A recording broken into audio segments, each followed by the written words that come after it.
1986 Porsche 911. This actually belongs to me, and we're going to show you guys everything wrong we found with this car. Alright, so if you guys don't already know, I actually sold the Shop R33 Skyline in order to fund this purchase. Very expensive, to say the least. I've owned this car for about 3 weeks now. I'm still stressed out about it. So how did I end up getting this car? I knew a G-body era Porsche was within my budget. It had to be a coupe. And yeah, I think those were the two things. A G-body coupe is what I wanted, and manual transmission. But how did I stumble upon this? As you guys probably know, it's either very difficult or very expensive to find a air-cooled coupe.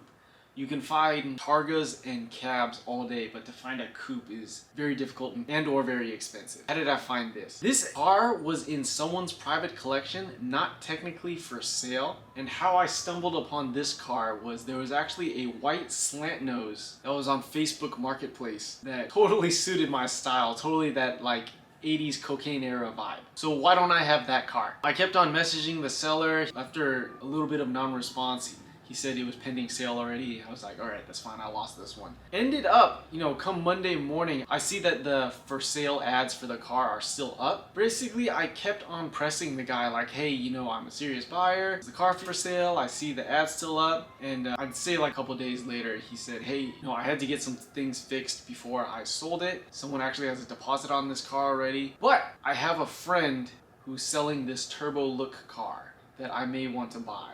Are you interested? And then I got a few pictures, and sure enough, this is the car. So the moral of this story is respect and perseverance definitely pays off. In this case, in a air-cooled Porsche. So a couple really big positives for me when I was considering purchasing this car. Looking at the Carfax, this car has actually spent its entire life in SoCal, which is great. Because the other side of that I really liked was that there's no rust on the car. Even some common rust areas, like in the battery tray area where it's common the battery acid goes down and rusts out that section, it's clean. There's no rust on the car, which is excellent. It's also just funny to think about this guy's been in SoCal his whole life, and then I'm the one that drug it back up to NorCal. A couple interesting things about the Carfax. The first owner of this car drove it a lot. That's an understatement because it's 75,000 miles in the first 5 years. So the first owner really enjoyed this car. Second thing that stood out to me, it has an odometer rollback. So sometime in 2007, it went from 170,000 miles down to 70,000 miles. So I don't know if we're going back to the future or what, but for whatever reason, this has an odometer rollback. There's like 64,000 on the clock right now. And I want to tell you guys we can estimate the mileage, but after road testing it, unfortunately, the odometer doesn't work in this car either. So who knows how many miles this car has. Before we lift up the car and check out some of the mechanicals, why don't we just take a walk around the car. So join us around the car. Originally a Guards Red narrow body car. You can see it's black now. So it had a repaint at one point.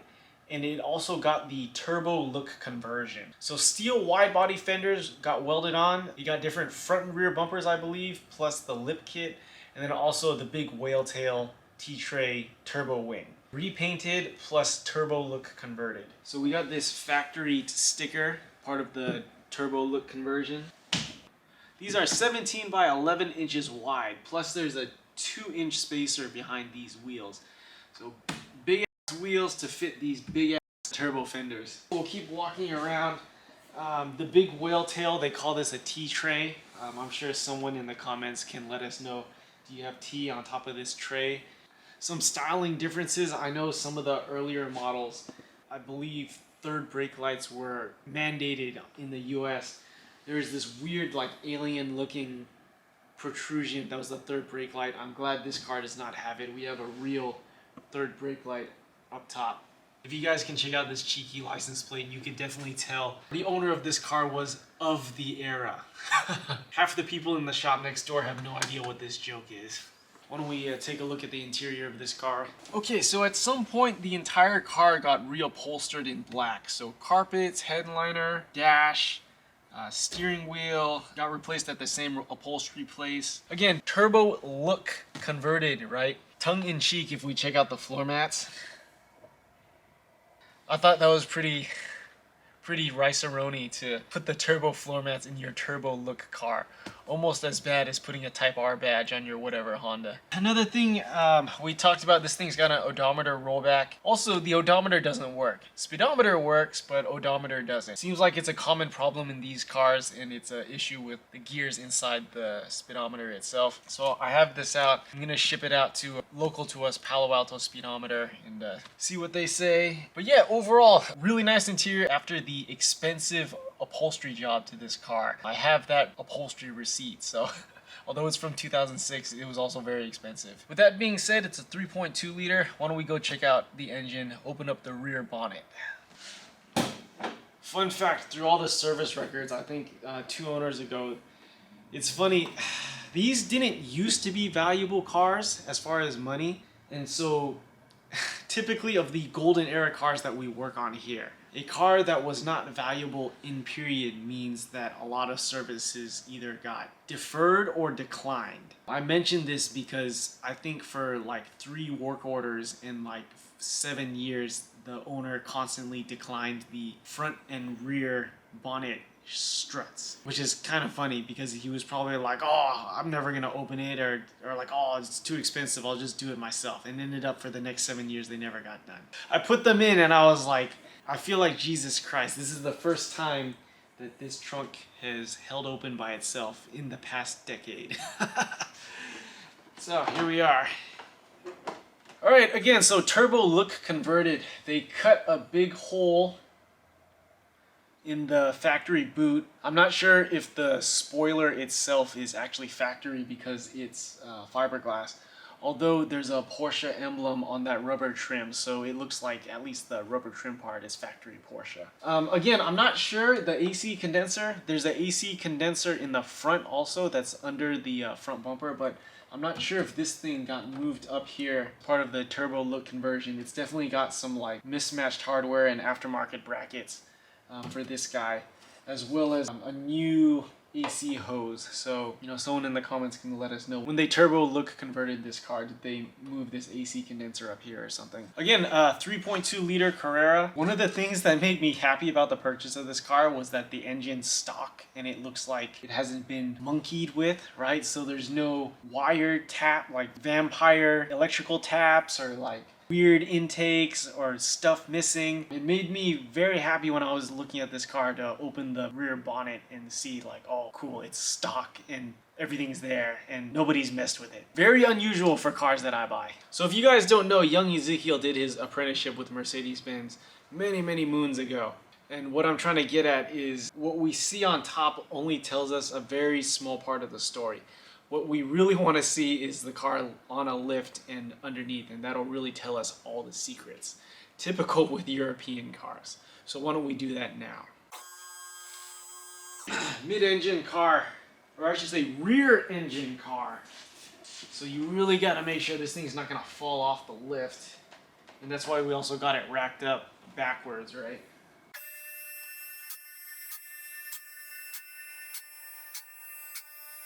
Okay, why don't we take a look?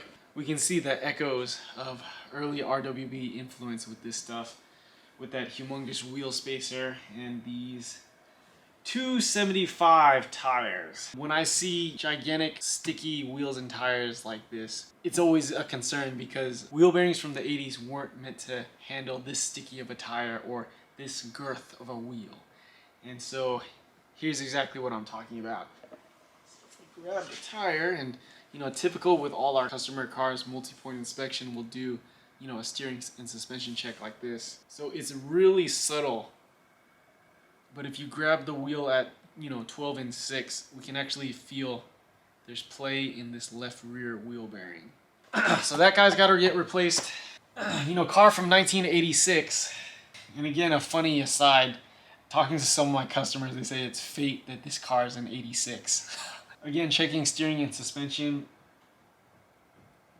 So there's a very little bit amount of play in there.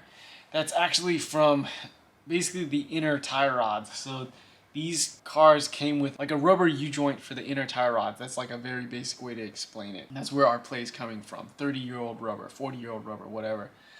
So the upgrade for these is actually the turbo tie rods. So the tie rods off of the 930, which is a more traditional, modern, like ball and socket tie rod end. So we'll get the turbo tie rod upgrade installed in this guy. All right, so a stance nation problem for this Porsche. These big wheels and tires actually were rubbing against the AC lines, and I'll show you guys what I'm talking about.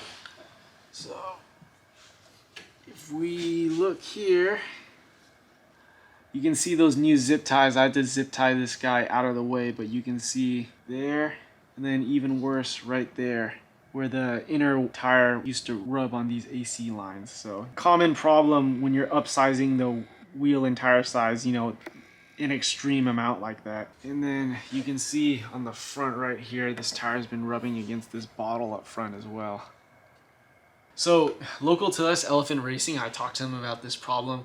Apparently they have, can't remember the name of it now, but they're basically like drift spacers. So they're like spacers for the inner tie rods, and they designed those to prevent these kind of issues. So like tire clearance rubbing on, you know, the inside of the wheel well. I'm not 100% sure how effective tie rod drift spacers are going to be for this, but someone in the comments below, let us know how effective are those Elephant Racing tie rod spacers. As we continue to walk around, again, common 30-year-old car problem. These are our oil cooler lines. You can see fasteners are missing. More importantly, our soft, or our basically flexible line to my front oil cooler is very, very wet. That's some scary stuff, but you know, again, 30-year-old car problems. The solution, again, Elephant Racing, they make a complete oil cooler system. So I guess from the cooler core all the way back, it may even include the dry sump tank, but all the hard lines, all the flexible lines plus the cooler core. That's what I planned for this car, is the complete Elephant Racing oil cooler and get rid of all this old stuff.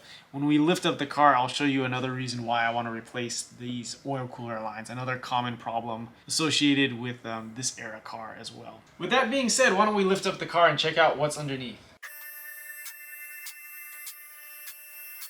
So first thing you notice, lip is loose, right? If you look at this random Home Depot hardware, that's not the correct hardware for this lip. So actually, instead of this hardware, there's a proper Porsche, basically hardware kit for this turbo lip. And again, of the period, right, the car wasn't that much money. Back in the day when whoever owned it, instead of buying the $90 hardware kit, they were probably like, I'm not paying $90 for that, I'm just gonna put nut and bolts in it. And so here we are.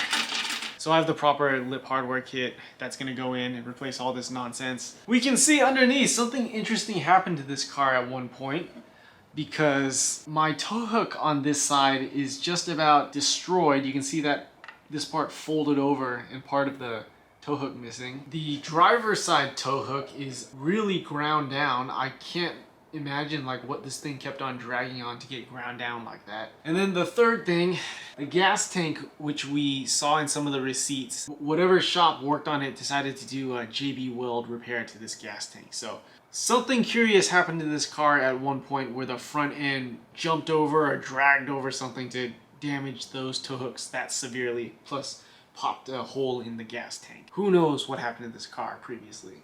What else is wrong with my 911? Earlier cars actually did not have lift points. This era of G-body, another common problem is people not racking up the cars in the proper place. And so exactly what happens right here, you know, we see a pinch weld there, but instead of the car getting situated on a pinch weld, the oil cooler line now has a big bend in it. And so the problem with bends in the oil cooler line is that it's oil restriction, and I've heard literally the cars can overheat if there's enough of an oil restriction from these oil cooler lines. So again, this era G-body, common problem, the cars don't get racked up correctly and the oil lines get crushed. Oh, here, perfect.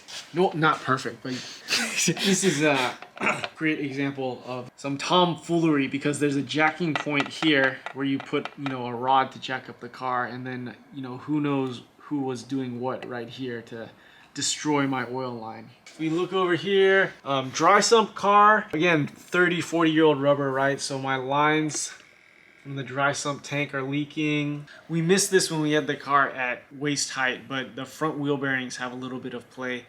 I've read that the service interval for front wheel bearings should be about once a year, so we'll at least disassemble and repack the front wheel bearings. We can replace them if necessary. So we can't see it because the tear is on the other side, but also this outer tie rod boot is torn open.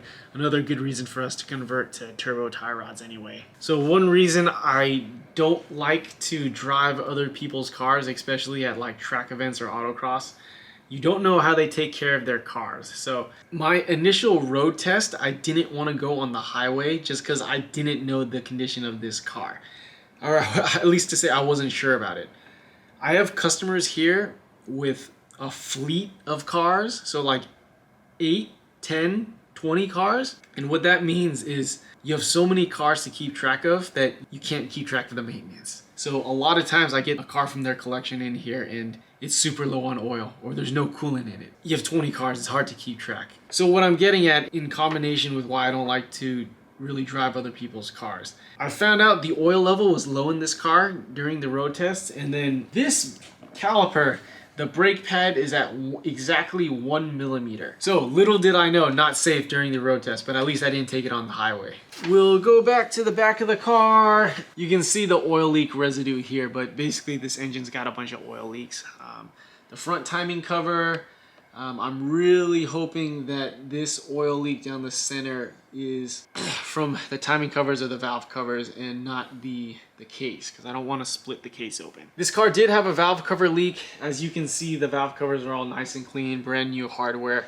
So along with a valve adjustment, because I couldn't find recent service records for a valve adjustment, so I did a valve adjustment and then cleaned and cleaned the valve covers, changed the valve cover gaskets. Really interesting. And then another common upgrade, you can tell by these ribbed valve covers that they converted these to the 930 turbo valve covers. So another plus that I found out this weekend with this car that I was really nervous about, it's common for the exhaust side head studs to literally break on this era of G-body. The short story is Porsche decided to make the exhaust side head studs of a different material. Ends up that material does not hold up over time like the steel head studs on the intake side. But luckily I put an Allen on every single exhaust side head stud and they're all there. So thank you to the Porsche gods. We didn't talk about this while we had the rear boot open, but fuel line leaks are a common issue on air-cooled Porsche in general, especially with our poor ethanol-enriched gasoline out here in California. It's really hard on the fuel lines. So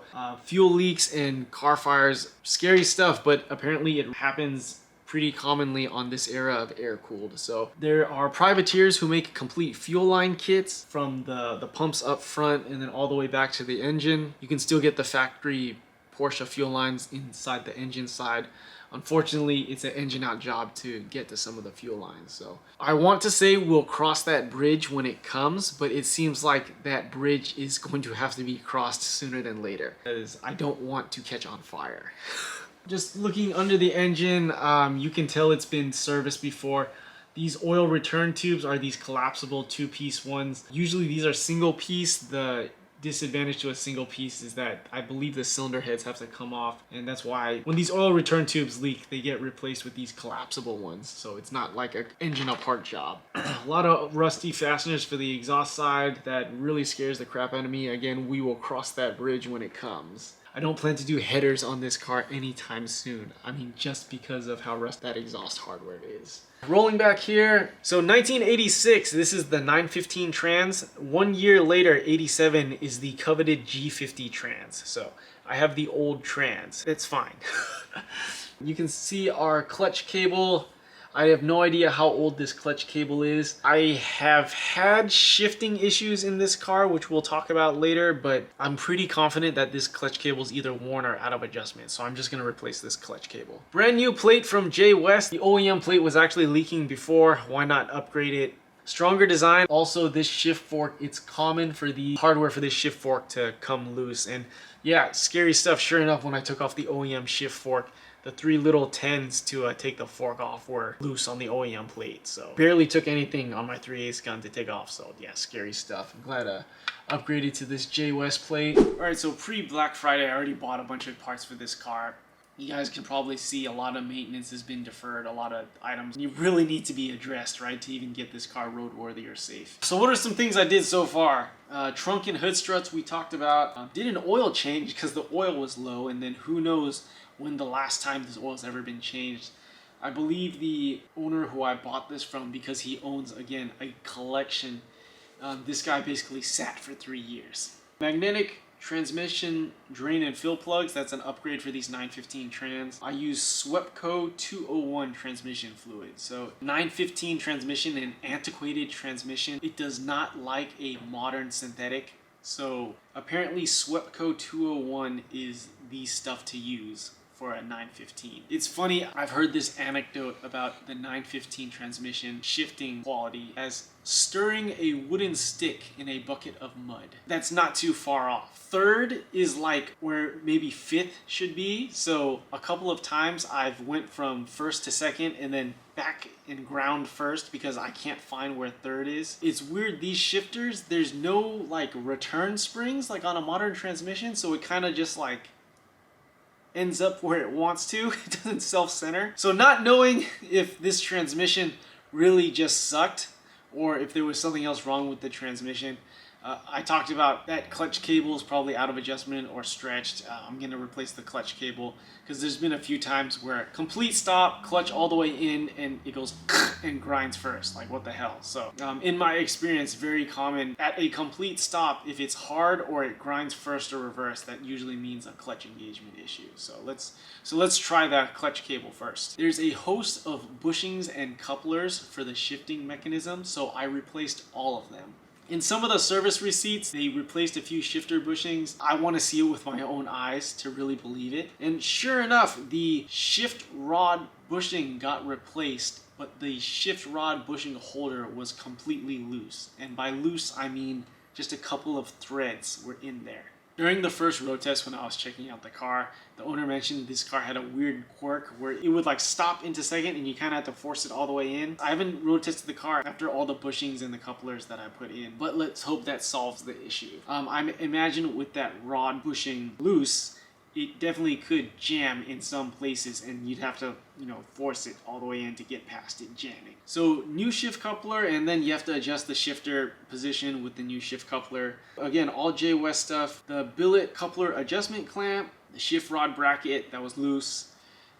I replaced the OEM one with a J West unit. And then also J West makes a billet shift rod cup because why not? Another key thing with these older cars, the bushings and the cup, they may not be worn, but there's set screws in there that wear out over time. So you could do all the bushings, but if the tips of the set screws are worn, then you're still gonna have slop in the shifter mechanism. So all this J West stuff that has set screws came with new set screws as well. So every time I either buy or work on a new old car, there's always surprises, right? Always you're uncovering history. How many hands have been in this before? Or maybe no hands have been in it before and the car's completely neglected.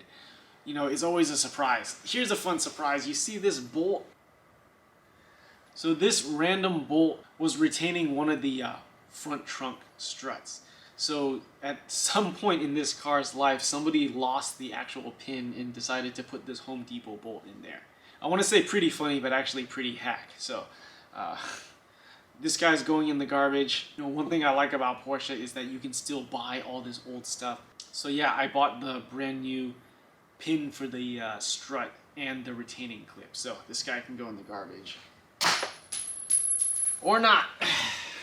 Alright, so this Thanksgiving weekend I had a lot, I don't want to say I had a lot of time, but I scheduled it out to free up my Thanksgiving weekend so I could put some real work in the car because as you guys can see, it needs a lot of real work. So a few things I did, which you probably should do during a pre-purchase inspection, but I enjoy rolling the dice. We put new spark plugs in it. Again, when I had the valve covers off, I checked the head stud integrity. We did a valve adjustment, replaced the valve cover gaskets, new spark plug wires, and then a new cap and rotor. What I did not have time for, and I'm gonna check later, is actually check the base timing on this car too. Because depending on what you change and then plus the age, as you put more miles on the car, the base timing can change. So that's one thing I need to check. So compression leak down test. Again, why a compression test just by itself is not accurate. You should not trust compression numbers by itself. And here's a perfect example why. So let's just read down the list, right? Starting from cylinder 1 all the way to cylinder 6. 165, 175, 170, 150, 175, 175. If we just look at those numbers, you'd think, well, cylinder 4 is kind of low. You know, about 20 pounds lower than all the other cylinders. This engine's probably got more than 200,000 miles on it. I'm not so surprised, but you know, whatever. I have one cylinder that's a little bit low. That should be fine, right?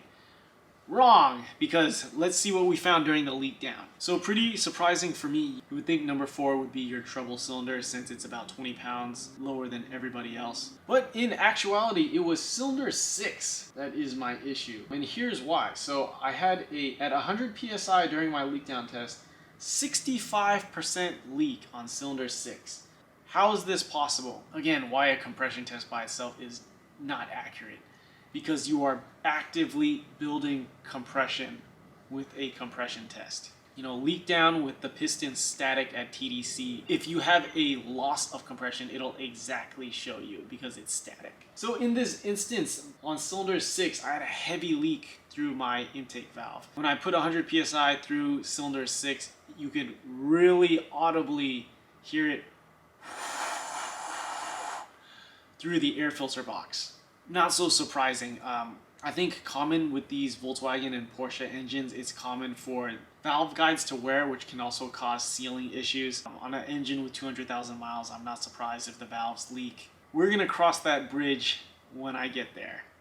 Again, for now, let me do the maintenance I can, get a feel for the car. We'll figure out the leaking valves when I get there. At least it's not a broken head stud. Cylinder 4, who based on the compression test we would have thought is our problem child, actually was not terrible. So 18% leak, some air through the airbox, so the intake valves are leaking. And actually my heaviest leak on cylinder 4 is the exhaust valves. Not so surprising, the exhaust valves on the engine have a really tough and really high temperature job. So burned, or we've definitely had customer cars in here with burned or broken exhaust valves before. Not so surprising. So why did I sell my beloved Skyline and get an air-cooled Porsche? I wanted another old school. I've always been enamored by these air-cooled era cars, and no time is better than the present. So here we are. We're transitioning our flagship service offering from previously the R32 to R34 Skyline into air-cooled Porsche. What better way than to buy one for the shop and learn for ourselves? So how did this come about?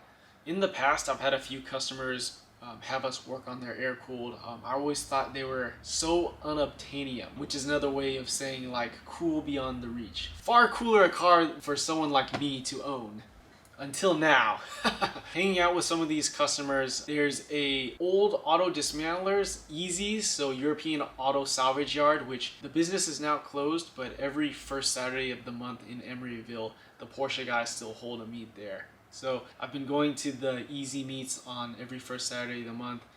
Pretty cool crew up here in NorCal. I would expect a pretentious Porsche owner, but that's definitely not what I found. The key with these guys is a driver's car. So it is not looked down upon to modify the car in order to become a better driver. So whether that means like aftermarket modifications, putting a bigger engine in it, it seems like all these modifications are okay as long as the goal is to have this as a better or more reliable driver's car. So, you know, okay to mod your car, I am all for it. And so spending time with a lot of these air-cooled guys just like reaffirmed my belief that, okay, why don't we try out this car because it seems like this is the direction I want to head in. Future plans. As for now, getting air-cooleds in here as part of our service offerings, not only for regular maintenance, but I mean looking towards the future, some things I'd really like to see. You guys probably saw locally, I had a custom wire harness and converted my AE86 to standalone. Similarly, a lot of antiquated stuff from the 80s on this car. I would love to be able to do the same, offer a drop-in wire harness solution to get rid of all the 40-year-old stuff. Convert these to standalone, coil on plug, sequential fuel and ignition, basically modernize and add a ton more reliability, efficiency, and thereby performance to these fantastic driving cars. So, future plans. Thank you guys for watching. Any more questions, comments, things you want to see about the car, please let us know in the comments below. We'll do our best to shoot them. As always, appreciate the support, you guys, and I will catch you guys next time.